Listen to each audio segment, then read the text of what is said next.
Ball really well against us. The second quarter, I thought we sat down and guarded. I thought we were really physical in that quarter. I thought the other three, we just played a pickup game with them. So when you score 136 points and lose, that's an issue.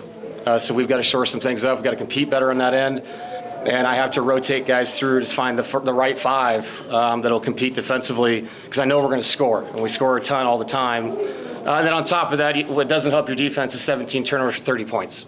So you couple a struggling night on defensively, and as of late, with terrible ball security, and that leads to them coming back and beating us. You've called some of your wins this year professional wins. Was this an unprofessional loss? I would say that our focus was in and out throughout the night defensively. When a team scores 85 points in 2 quarters, and that's not even what they scored 36 in the fourth, that's an issue. So yeah, I just felt like everything we had, it seemed like was in the second quarter when we played basketball on both ends, and then the rest of the game was just getting up and down. And I know we had the lead. They came back. We took the lead again. Looked like we were in control, but that's not how you win games. Once you get the lead back, you have to button down and guard, and we didn't do that. They were able to gash you with some threes.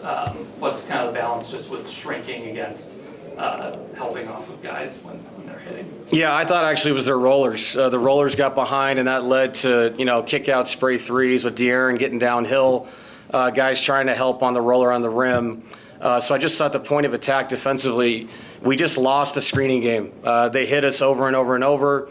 We have to understand that in this league, you have to fight through that stuff. If that means you take some fouls while you're trying to get through middle pick and rolls or step ups, you got to do that. So I thought the zone was effective at certain points, especially in the second quarter. We could have gone back to that more possibly, but it seemed like we kept coming back. We get 2 or 3 stops in a row, and then our defense would disappear for minutes at a time. That's going to lose you games. You're close with Tim Hardaway instead of Spencer. Like you initially had Spencer and bring back in another offensive guy. Just what went into that decision? Was just Tim getting hot at the right time? Yeah, and I just thought the way they guarded us with the cross match, eventually they just flat out just didn't leave Nicola's body, and that led to Cam getting really good looks and Tim getting some looks. With Cam getting 28 and then Tim being in that other corner. I just felt like, between the two guys who made 8 threes, that makes the court feel very big with Jamal Murray with the ball. And again, I could have gone with Spence, but it was everybody tonight. They scored 139 points. So whoever the hell I put out there, they were scoring baskets. So we just got to be better defensively. That lineup at the end is a very good offensive lineup. But again, if you turn the ball over 17 times for 30 points, that's 17 different times you're going to shoot the ball to the rim. So that's going to lose you games. David, I know offense wasn't the issue, but is there any concern with Joker only getting 10 looks against the way they guarded him? I mean, if we win the game, I say we scored 136 points the way they guarded him. So it's, I don't think that was the issue. We've talked about how to attack that. He did a great job screening. He created 2-on-1s, 3-on-2s, which led to a lot of the wide open threes and Jamal Murray paint points. And that's why Jamal has 37 at the end of the game. I thought we did a better job finding him in the pocket later in the game, which led to more, ball movement because they stepped everybody up to his body. So we'll keep working on it, try to get him, the ball at the nail where he can face up and shoot it. But when teams guard us like that, you have to win as a team. And if they're going to put basically 2 people on him, once you clear his pick, that creates 4-on-3s and 3-on-2s, and other guys have to eat. So again, like I said, 136 and you lose, very disappointing. This different bench look is part of the equation trying to keep Jamal Murray's minutes and workload down? A little bit, and I just felt like we found something in Memphis. They really play well together. The ball popped. I think when you have neither of your best players out there, it involves Cam more, it involves Jonas more. And those guys, they just kind of played the game together. So I'm not married to anything right now. With the injuries, we're going to try different stuff. And I'd like to let Jamal run a little bit further into the first quarter playing with Nicola, which has been good to us offensively. But I thought that second unit to start the second quarter, it wasn't just the way they moved the ball. They played incredible defense, and they played with physicality. And there was an expectation of how you're supposed to play defensively was with that group. So it's good to see them, what they've given us the last couple games. It seems like some of your defensive mishaps were over rotations on a roll guy or something. Yeah. Deep into the paint. Now there's no way you can get out to a 3. And especially the last 3 or 4 they made, that was all in that situation.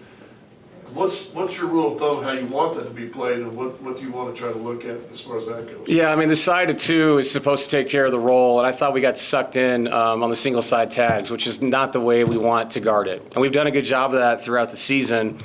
Tonight, you know, about to watch the tape, but it felt like guys felt urgency that they had to be in more so, and they dinged us with a single side tag, which we have been trying to take away the whole season, have done a pretty good job of it.